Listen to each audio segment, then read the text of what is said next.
Très tôt ce matin, les forces de l'ordre ont quadrillé les coins stratégiques de la ville de N'Djamena. Elles étaient déployées devant les stations de service du groupe Total avec un seul mot d'ordre: empêcher les potentiels manifestants à saccager le lieu. Armés des fusils, des gaz lacrymogènes, des gourdins, ces hommes en treillis ont su dissuader les organisateurs de la marche à investir les rues. Un tour dans le 1er, 2e, 3e, voire 7e et 9e arrondissement de la ville de N'Djamena, épicentre des contestations contre le pouvoir de transition, me permet de dire que personne n'a répondu à l'appel. En effet, le parti Rassemblement pour la justice et l'égalité au Tchad appelait à une manifestation contre le pouvoir de transition qu'il qualifie d'illégal et d'illégitime. Sa marche avait pour objectif d'exiger le retour à l'ordre constitutionnel, une manifestation interdite facto par les autorités de transition. Après celle du 20 octobre, aucune manifestation n'a été organisée. Celle-ci a été réprimée dans le sang et a fait au moins une centaine de morts, c'est ce qui a poussé ses organisateurs à fuir le pays. Le commandant sortant, le général de division Gold Chibuezi, passe le bâton de commandement à son compatriote nigérian Ibrahim Ali, lui aussi général de division. Nommé le 19 avril 2023, la mission de Gold Chibuezi a donc pris fin ce 14 juillet. Pendant ce laps de temps, l'opération Arbin Zouma qu'il a initiée a donné des résultats satisfaisants, estime le commandant adjoint de la force, Assouley Blama. L'ennemi Boko Haram a davantage perdu en capacité et n'est plus apte à conduire des offensives d'envergure contre les forces de défense et de sécurité, relève-t-il. Gold Chibuezi se félicite de la libération de 56 otages, l'arrestation de chefs terroristes et la saisie d'armes de guerre. Il appelle les éléments de la force à garder cet élan pour vaincre les terroristes dans les quelques zones qu'ils occupent encore, notamment au mont Mandara, une partie de la forêt de Sambisa et des îlots du lac Tchad.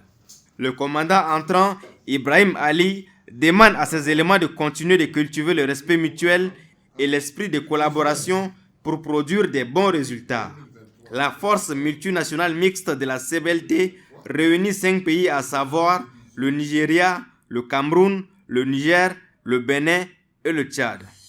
Célébrer ensemble les valeurs de la République telles que proclamées par la Déclaration des droits de l'homme et du citoyen dans l'élan de la prise de la Bastille et de l'abolition des privilèges. C'est autour de la profondeur de ces mots que l'ambassadeur de France au Tchad, Bertrand Kocheri, plante le décor de ce 14 juillet, date de la célébration de la République de France.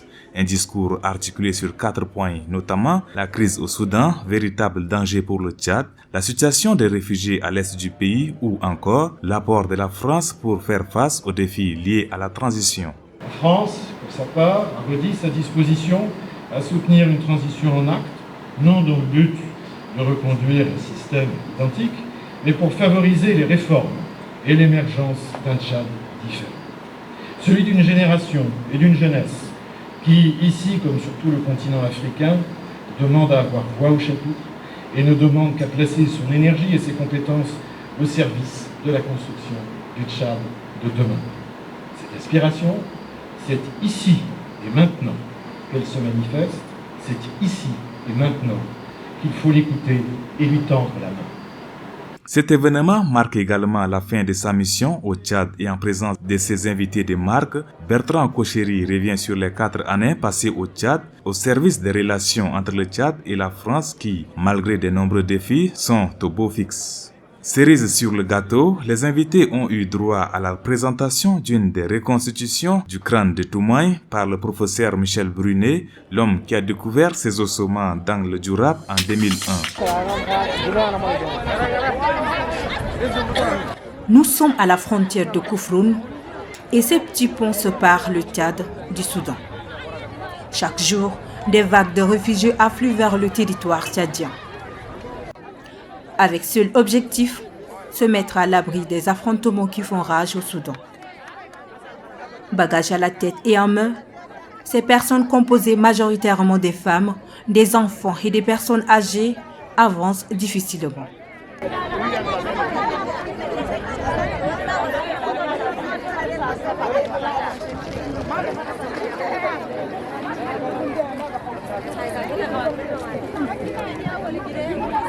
Sur leur visage, l'on peut lire tristesse et désespoir. Ayant tout perdu et tout abandonné dans la précipitation, elles crient à l'aide. Nous n'avons pas à manger ni de quoi nous vêtir et nous sommes sous la pluie avec les enfants. Nos enfants malades meurent tous les jours parce que nous manquons de centres de soins appropriés. Malgré l'appui des organismes humanitaires sur le terrain depuis le début du conflit, les besoins restent pressants dans ce camp d'Orang. Nous devons faire tout pour mobiliser les ressources pour aider la population et les réfugiés. Mais vous-même, les journalistes, vous voyez ce qui est autour de nous.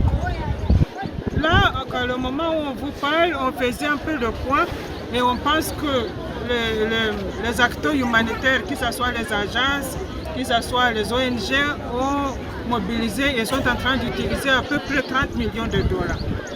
Et avec ces 30 000 dollars, regarde ce qui est autour de nous et les gens qui ont besoin, qui n'ont pas encore été servis. Selon les organisations des Nations Unies, le Tchad compte sur son sol plus de 500 000 réfugiés. Et le gouvernement tchadien demande de l'aide. Cette formation est initiée pour renforcer les capacités des membres du groupe de travail des femmes, des forces de l'ordre afin d'assurer leur durabilité et une bonne mise en œuvre de leur plan d'action. À l'issue de cet atelier, les participantes ont adressé des recommandations au gouvernement et à la PLFT.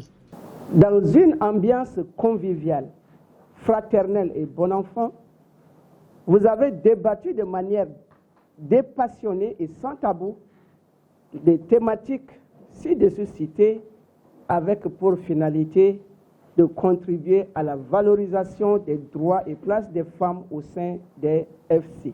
Les riches conclusions auxquelles vous êtes parvenus nous réconfortent dans notre engagement et détermination à œuvrer en vue de la promotion de la l'égalité genre dans les FC. Au nom donc de l'APLFT et de son parti. Appuyer les membres du groupe de travail des femmes FSI en technique et outils pour une bonne mise en œuvre de leur plan d'action, assurer la durabilité du groupe de travail des femmes FSI pour la valorisation des rôles, places et droits de la femme au sein des FSI étaient les objectifs secondaires de cette formation. Selon la coordinatrice de la dite institution, ces 2 jours ont valablement répondu aux attentes des participantes. Le respect des textes relatifs à la parité dans le secteur de la sécurité intérieure. Le recrutement massif à titre exceptionnel des jeunes filles dans les différents corps de la sécurité intérieure. La mise à disposition d'un local, des moyens logistiques et matériels en faveur des femmes FC. Pour tout le Tchad, l'on ne compte que 2 femmes contrôleurs générales. Une balance qui ne satisfait guère les organisations de défense des droits de l'homme en général et celles des femmes en particulier. Faire le bilan de leur participation dans la conduite de la transition est l'objectif de cette conférence débat animée par les ex-activistes politiques et des droits humains Makaila Ngebla, Abel Maïna, Mohamed Saleh Daoud et Hissène Daga, mais aussi la diaspora tchadienne, notamment les activistes, ont joué un rôle important.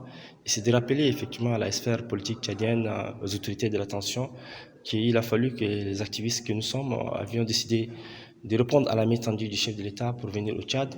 Et notre retour au Tchad a permis à ce que l'accord de Doha soit signé entre les politiques militaires et le pouvoir, mais également la tenue en N'Djamena du dialogue national inclusif, qui a vu la participation de nombreux acteurs de la société civile et tout comme des acteurs politiques, mais également de faire le bilan de notre propre participation en tant qu'activiste, en tant qu'acteurs qui avons joué un rôle important à l'époque, qui avons dénoncé également les actes incohérents du pouvoir précédent. Ces ratés de la transition sont au nombre de 2, selon lui. L'un des ratés, c'est aussi également les événements du 20 octobre qui ont endeuillé, ensanglanté le pays et que nous n'avons pas souhaité. Le deuxième raté également, c'est la composition de CONAREC qui ne fait pas l'unanimité parce qu'il y a un certain nombre d'acteurs qui estiment que la composition n'est pas inclusive.